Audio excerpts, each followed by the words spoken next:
Hello, everyone, and welcome to the Explorer's Compass, where we dive into the art of exploration and how you can use this as a superpower to do what seems impossible and navigate beyond what you know. Exploration is a tricky thing to describe. For me, it's a feeling that pulls you in. If I had to find a way to explain it or share it, it feels like being on the edge of a forest at dawn. There's a path you can see, but only the first few steps, and then it kind of disappears into the fog. You can't see the whole journey, just the next step, and that's okay. That is enough. Each step reveals a bit more of the path, and before you know it, you're deep in territory you never thought you'd reach. I am Verna van Schaik, and exploration is something that fascinates me. I want to know what it is that explorers do that allows them to accomplish seemingly impossible things and to do it with ease so that I can push beyond what I know how to do. And not just in those once in a lifetime adventures that are like out there climbing mountains and doing things that get your name in books. I want to be able to explore in my everyday because my everyday daily life is filled with moments that are new and where I just don't know how to yet. Without the power of exploration, I would not have been able to have the incredible experiences that make up my life to date. I would not have been able to experience deep cave diving. I would not have been able to change careers, emigrate, buy a sailboat and learn how to sail solo. Even launching this podcast was beyond my reach. This is where the explorer's compass comes from. It is what I use to create spaces where I can keep going through the uncertainty, past what I know how to do, and into that discomfort and find out how. And this is the power of exploration that I want to share with as many people as I can so that you can experience how amazing you are and you can fill your life with as many impossible experiences as you wish. So, welcome, and let's dive in and explore. It all starts with that word exploration and the idea that we are all explorers and this is something we do every single day, which is hard because we've been taught that explorers are different. They're born that way, and what they do is grand and extraordinary. Now, I know none of this is true.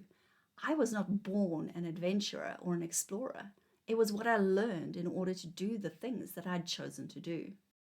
In your life, you have a list of things that you have done that were once new, and at the time they may have even seemed impossible, but now they're just part of who you are and what you can do. I bet you didn't even notice that what you were doing in those moments was being an explorer, yet that was what you were doing. Exploring at its heart is about turning the new into the known. Now, when I say this to people, they often look at me in disbelief because we don't often make lists of the things we've done. They just are. So we aren't aware of how we are already using exploration. Right now, if you are listening to this, you probably have something that you want to do and don't know how to get it going. This is what I call your impossible thing. Hold on to that as you listen, because the whole point of the Explorer's Compass is to connect you to your explorer self so that you can do that impossible thing. The starting point is knowing that we are all explorers because we all do things that are new, that even seem impossible until they are done. The process itself is quite simple, even if it is quite hard to do at times. At its core, exploration is about starting and persisting. Explorers are able to imagine it. Because if you can't imagine it and you can't picture yourself doing it, then how do you even get started? There's just this blank, and people tend to fill that blank with the belief that this is impossible, and so they give up. To navigate this unknown blank space, explorers learn, and not the learning that comes from courses. That doesn't take you far enough. This is the learning that comes from doing. The doing where you figure out how you ride the bicycle, how I use that new skill that I learned in class in the environment that I'm in right now that is so different to that classroom environment. Explorers are always learning, and so they're able to find ways to make things doable. This is what the Explorer's Compass is about. How to explore, how to make things doable.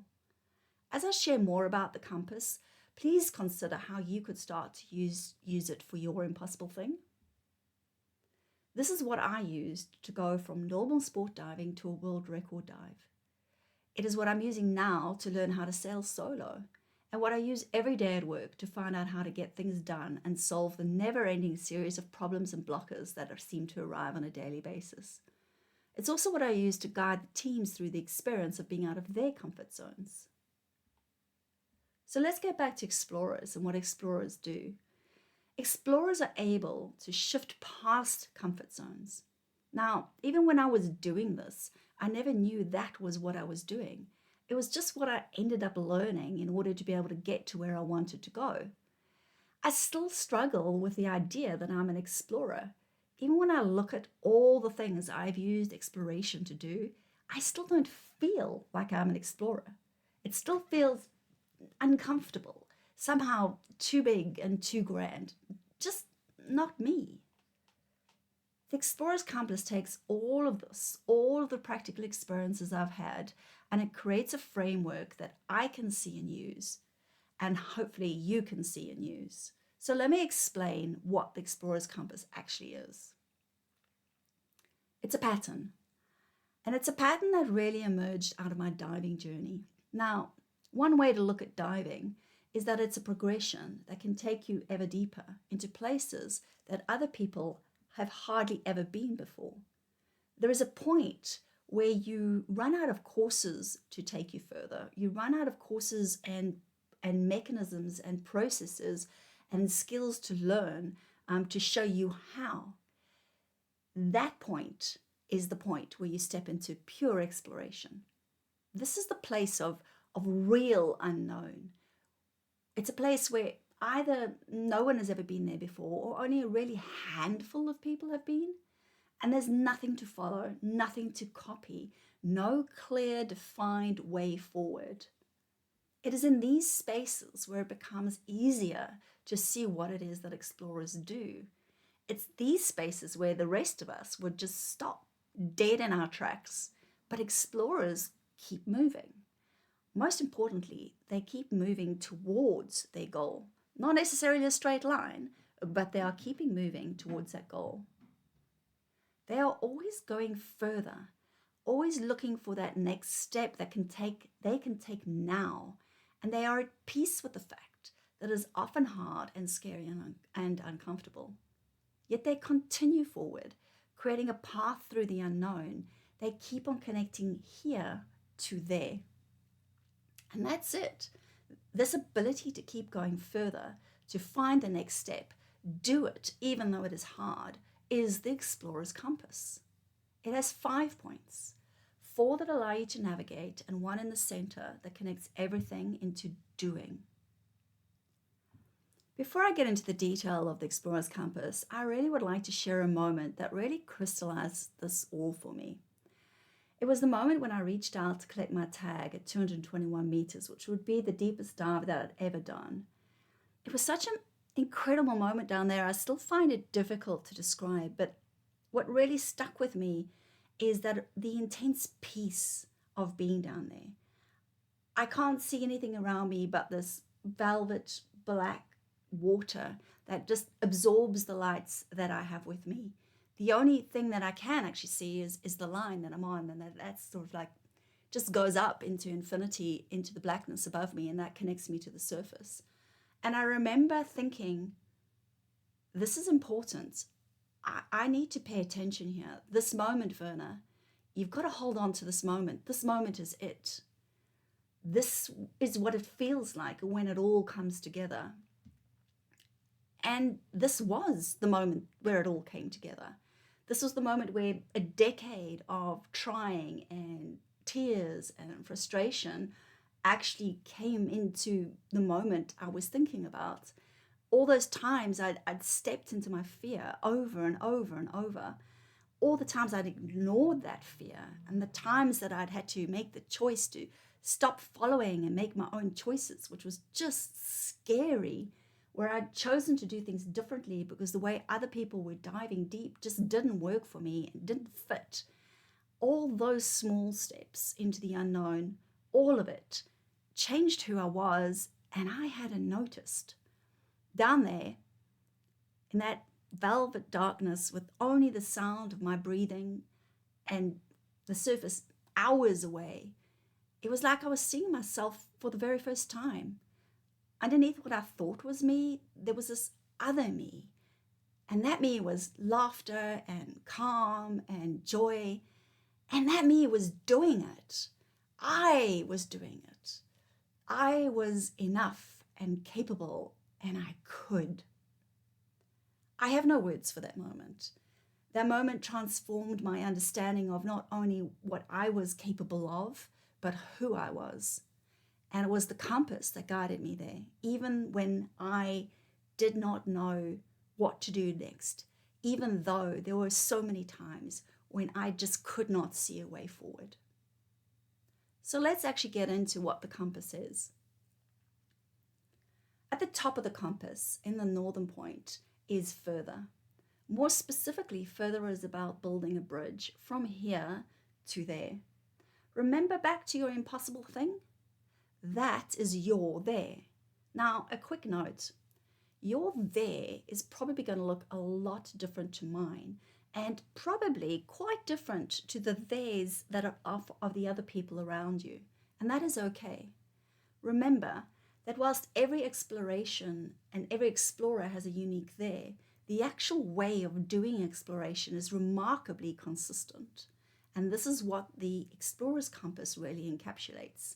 It creates a repeatable path that anyone can use. So let's get back to further. To get to there, you need to be able to build a bridge. And bridges are built from small milestones and steps. Taking this back to my diving journey, I didn't actually start diving because I wanted to dive deep. I just loved diving, and I was always looking for that next thing.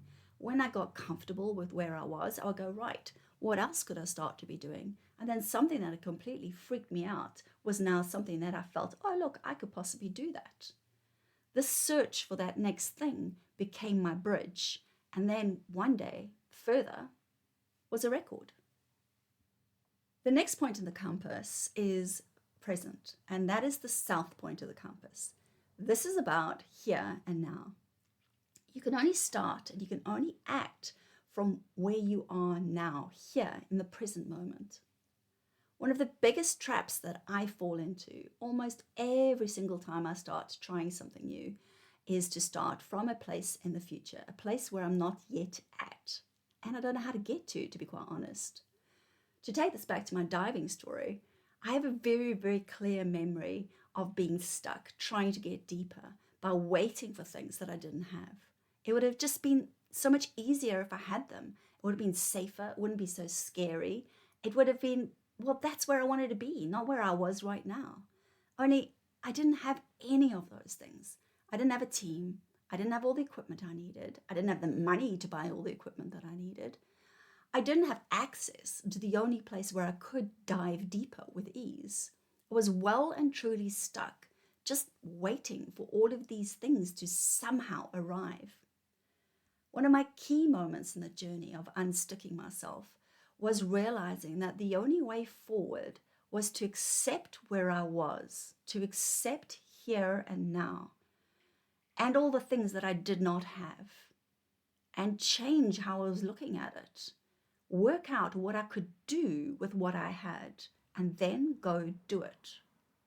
Now, your impossible thing may feel distant precisely because the gap between here and there just seems too big, it's too wide. But what if you simply started with what you have right now?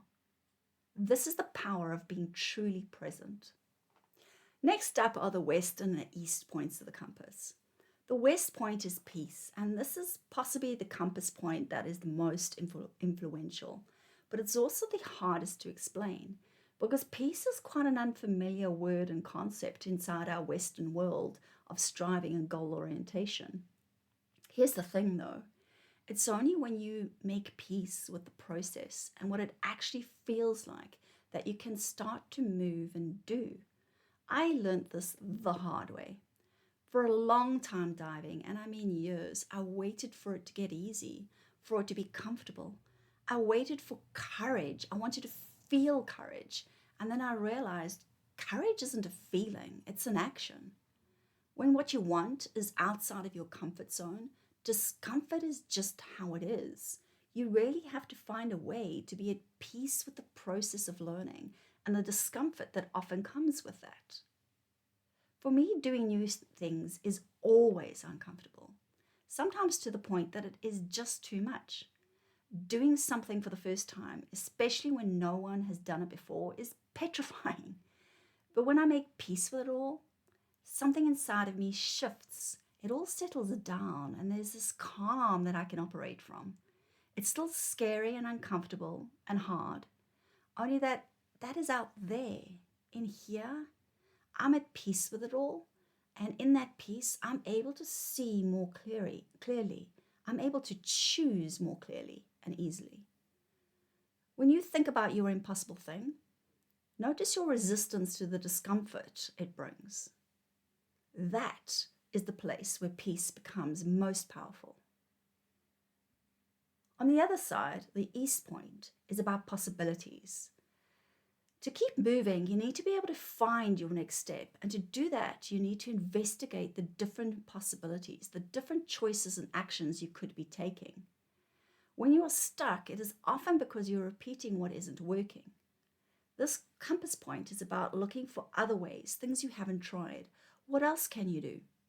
What are you avoiding doing? Because often the answer is the thing that you least want to do. What actually would happen if you tried that? One of the ways I'm currently using the Explorer's Compass is in learning how to sail and to sail solo. This means what I learned on my basic sailing course doesn't really translate, because when you do a sailing course, you're learning how to sail with crew. Everybody has one job. When there's only me on the boat, every job is mine to get done. So that means I have to work out how to do all of this, often simultaneously. Even things like leaving the marina are tricky. There are 4 lines holding the front of the boat and the back of the boat.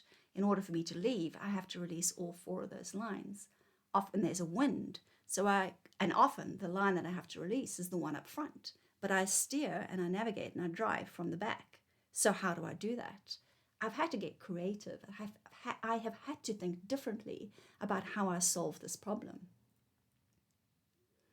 What I've realized is that it was only impossible because the ways that I had been trying to use didn't fit the situation I was in, which is when I started to ask myself, well, what would fit? And let go of the right way of doing it. It is very likely that the reason why your impossible thing feels that way is because you've been looking at it from the same angle. When you actively shift your perspective, new possibilities appear, things that you hadn't even considered before. And now you have a way forward, a way to keep moving. At the center of the compass is acts, because exploration is a doing. All the outside compass points, further, present, peace and possibility, are all about guiding you towards getting into and back into doing. It only becomes exploration when you stop talking about it and you start doing it. This is why it's at the center of the compass. If you aren't doing, you aren't exploring. To get to there, you have to start. You have to move. You have to act. Exploration is about turning your ideas into actions and then aligning those actions so that you are moving forward to your there, your impossible thing. The power of finding small acts that you can do really became clear for me on one of the dives that I found particularly hard. And to be fair, there were quite a lot of those. But there are some dives that just feel impossibly big and scary, to the point where even with hundreds of dives behind me, I could just not imagine myself starting, never mind finishing the plan. These were the dives where I just got out of bed. I just made tea. Then the next step for me was just being able to put my kit together, get to the water, get in, go 10 meters, Well, now I've gone 10 meters, so I may as well go another 10 meters until I'd actually completed the entire dive. ACT isn't only about turning something overwhelming into something merely difficult and something you can actually do. It is also about taking each of the compass points and finding the actions that will keep you exploring, how to build a bridge, how to try new things. We're almost at the end of this episode. We started to dive into what exploration is. It's about being able to imagine you doing something new. It is also about learning and learning how to do new things. Explorers are good at being at peace outside of their comfort zones and persisting, always going further, always building a bridge from here to there, always starting when they get stuck. Most importantly, we talked about why we are all explorers, even if it doesn't feel like it. Because exploration isn't a feeling, it's a doing, and we all do new impossible things in our day-to-day lives. Before we finish, I want to take you back to your impossible thing. As you've been listening, I'm curious what insights you've gained about how you were approaching your impossible thing. Which were the points that really jumped out at you? How could you be using the explorer's compass to get yourself into doing? Most importantly, what is the smallest step you could take now that will get you moving? Before our next episode, I would like to invite you to try something. Just take 5 minutes to write your impossible thing down, and the writing here is important. So once you've written your impossible thing down, then write down one smallest step you could take toward it this week. Even better, what could you do today? Something perhaps so small it feels ridiculous. Then take that step. Notice how it feels. This is how exploration begins and continues. It isn't with grand gestures, but with tiny movements that keep on piling up and pull you in a new direction. I would really love to find out how it goes. So please get in touch. The podcast and everything around it is my impossible thing at the moment. So not everything is perfect. It is all still emerging, as explorations do. It's exciting for me to think about the people I will meet in this process and the impossible things I will get to witness. So please connect and join. There is a fledgling Patreon community, or just pop into the Explorers Compass webpage to find out more. What is next? Well, over the next couple of episodes, I will share more on the compass points and how to use them so that you can explore your impossible thing. Until then, remember, it doesn't matter how small the step is, explorers know that every single step counts. So keep moving, keep exploring, keep finding your way, and keep having fun.